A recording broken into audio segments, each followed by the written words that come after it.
Oi, oi! Meu nome é Karina e hoje, aqui no Bocarina, eu vou mostrar para vocês todos os livros que eu já li do Clube Intrínsecos.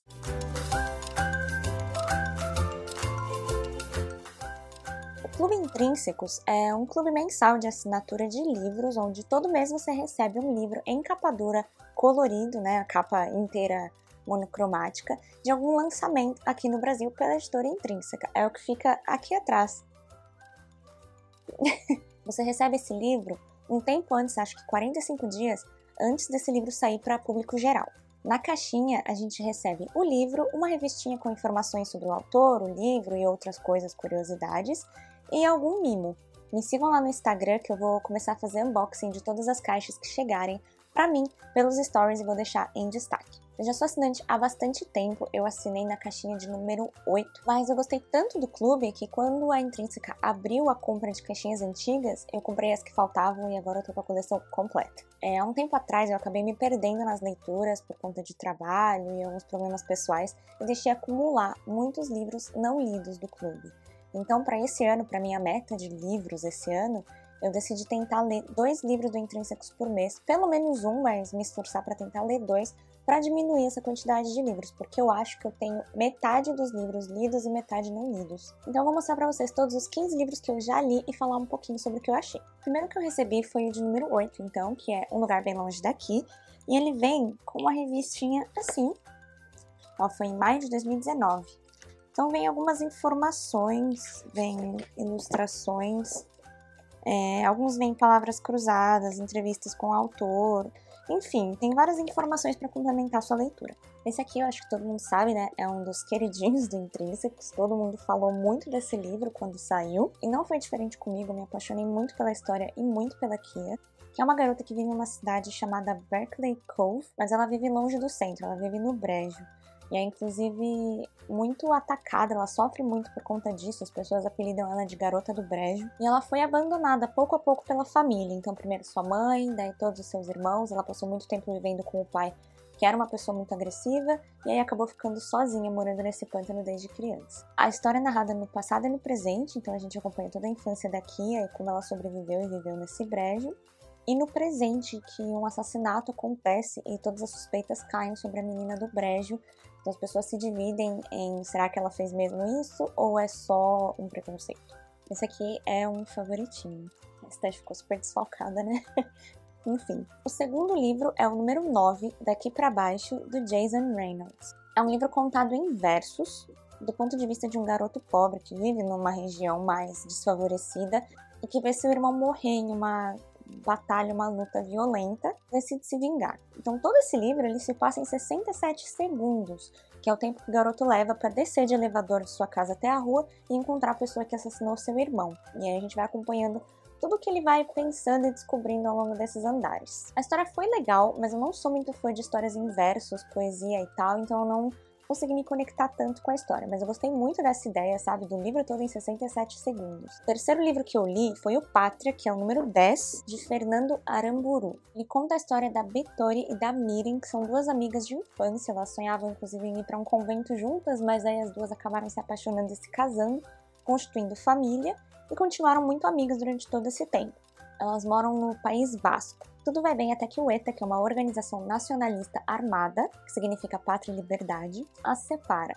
Porque o marido da Vitória é assassinado pelo ETA, enquanto o filho de Miren se junta a essa causa e a Miren passa a ser uma militante fervorosa dessa causa. Esse livro também é muito bom, mas ele é bem pesado, bem denso, demorei bastante tempo para finalizar essa leitura. Ela é bem carregada de contexto histórico, mas é muito interessante. O quarto livro foi o de número 11, Rede de Sussurros, da Chandler Baker. E esse aqui basicamente fala sobre um grupo de mulheres, 4 mulheres, que trabalham em um escritório de uma marca muito importante de esportes, onde um homem, o Ames, ele está sendo cotado para ser o novo CEO da empresa, mas isso desagrada muito elas porque ele é um cara extremamente machista e que trata muito mal todas elas, inclusive assedia. Então elas descobrem e se envolvem no movimento Me Too, em sua rede de sussurros, onde por baixo dos panos as mulheres de diversas empresas, diversos locais, denunciam e contam suas histórias com homens que estão no poder e assediam as mulheres. Vou ler um trecho aqui que eu achei muito legal desse livro.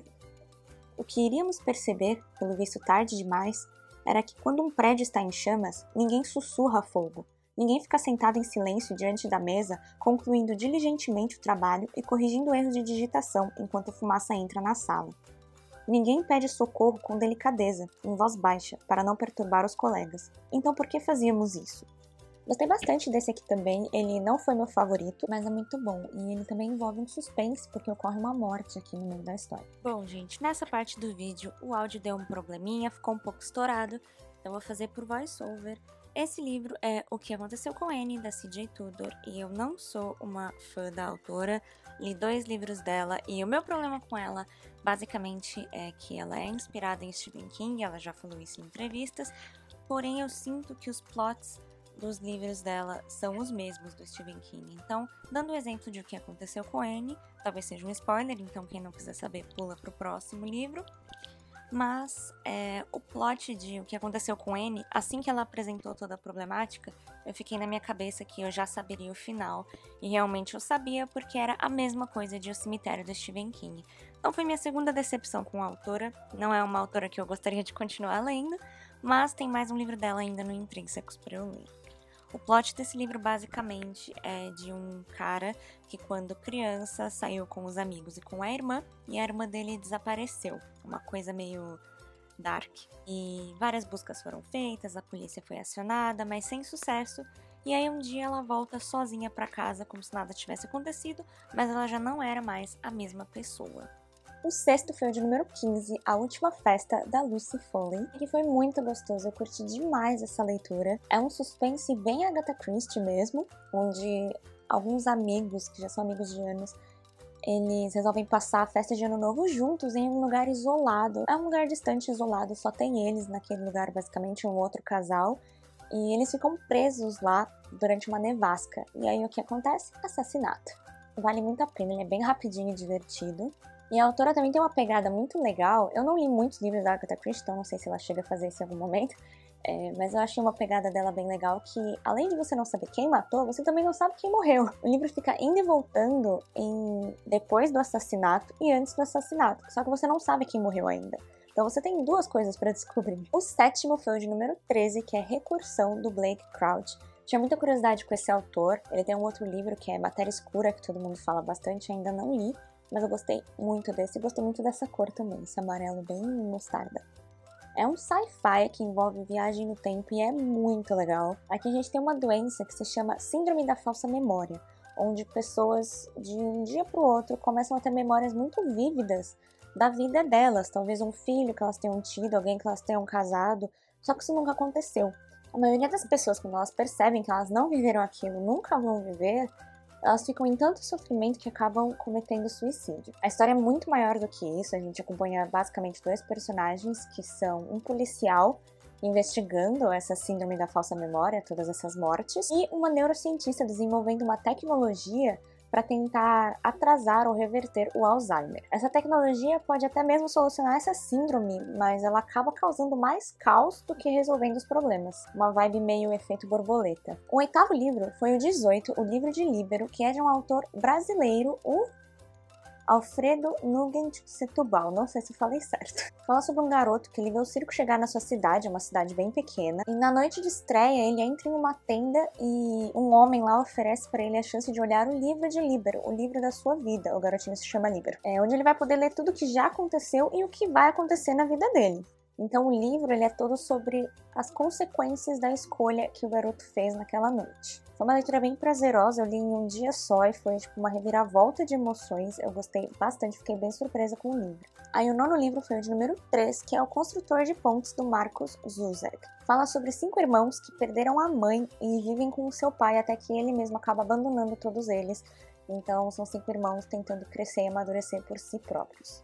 Cada irmão tem sua particularidade, eles são muito diferentes entre si, eu gostei muito disso, a construção deles é muito boa, você consegue perceber bem a diferença de personalidade de cada um.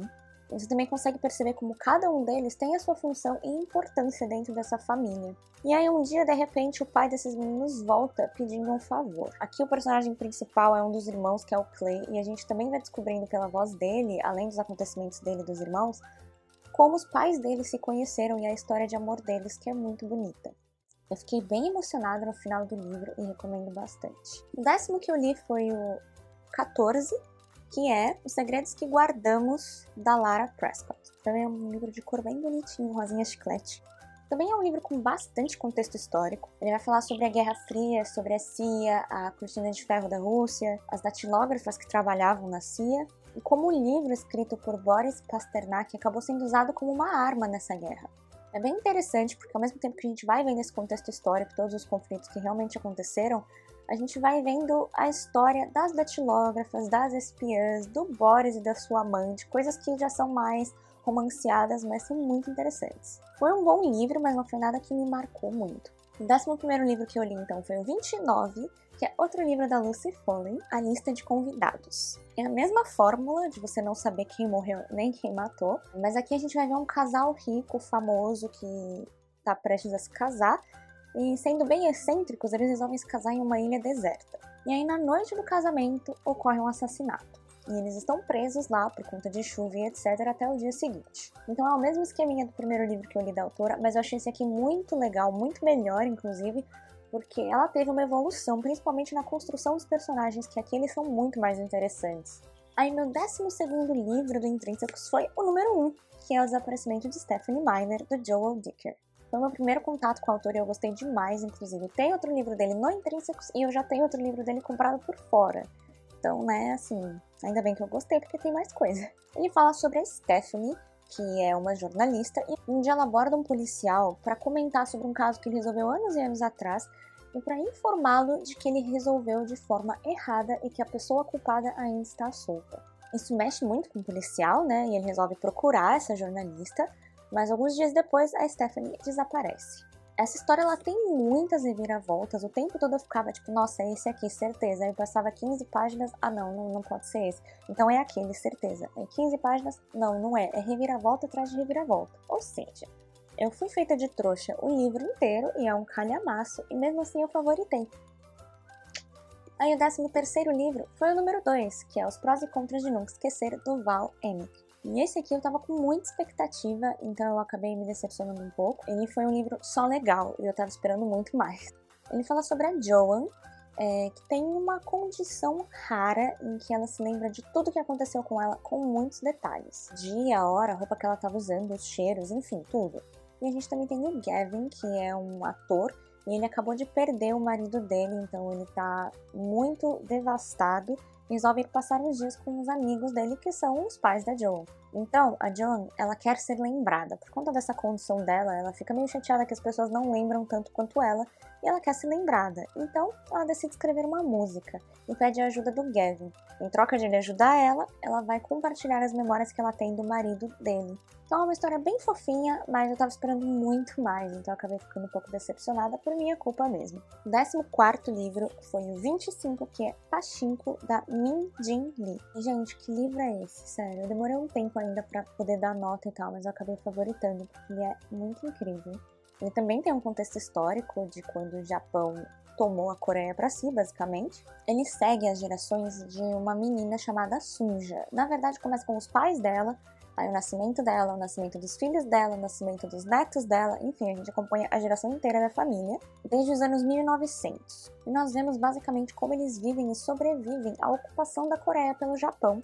Então eles acabam saindo da Coreia, né, na época da Sunja mesmo, se casa e sai da Coreia e vai morar no Japão. A gente vê como eles tentam se manter no meio de todo o preconceito, como eles conseguem trabalhar, porque lá no Japão eles eram vistos como pessoas de pouca higiene, nojentos, eram vistos com muito preconceito realmente, por serem coreanos. O que me chocou muito nessa história, principalmente mais perto do final, da época mais dos filhos da Sunja, é como o conceito de pátria aqui nesse período histórico foi totalmente perdido. Porque esses coreanos que se mudaram para o Japão, por exemplo, a Sunja, os filhos dela, na minha cabeça, tendo nascido no Japão, seriam japoneses. Porém não, como eles nasceram de mãe e pai coreanos, eles eram coreanos. Tinham inclusive que todo ano ir lá falar, olha, somos coreanos, queremos permanecer no Japão e ter o governo permitindo isso para eles. Então eles sofriam preconceito no Japão por serem coreanos, porém, se eles decidissem voltar para a Coreia, lá eles seriam tratados também com preconceito por terem saído da Coreia e seriam vistos como japoneses, traidores, enfim. essas pessoas não tinham pra onde correr, elas não tinham pátria. Não eram japonesas, apesar de terem nascido no Japão, e não eram coreanas, apesar de terem pais coreanos. Então elas não eram nada. Para onde elas corressem, elas seriam discriminadas, e isso me pegou muito forte no final. E o 15º e último livro que eu li até agora foi o 31, que foi o mais recente que eu recebi. É o Clube do Crime das Quintas-Feiras, do Richard Osman. E eu achei bem ok, só pra passar o tempo, realmente não foi uma história nada uau. Fala basicamente sobre um grupo de idosos que moram em um retiro, e eles todas as quintas-feiras se encontram para tentar resolver crimes que não foram resolvidos. Até que um dia um crime acontece nesse retiro e eles resolvem se intrometer ali no meio e investigar. Bom, gente, esses foram todos os livros. O vídeo deve ter ficado enorme, mas eu espero que vocês tenham gostado. E se gostaram, deixa o like. Eu amo muito esse clube porque ele me faz ler coisas que eu não pegaria sozinha. Então é isso. Se inscreva aqui no canal e ative o sininho de notificações para não perder nenhum vídeo. Eu posto todas as quartas e domingos. E seguindo esses passos, você não vai perder nenhum conteúdo novo aqui do canal. Também deixa aqui nos comentários se você participa de algum clube de assinatura ou se quer participar de algum. Eu já participei do Turista Literário da Tag também, mas o Intrínsecos até agora foi o que eu mais gostei, então continuo nele. Obrigada por assistirem até aqui e até a próxima. Tchau, tchau!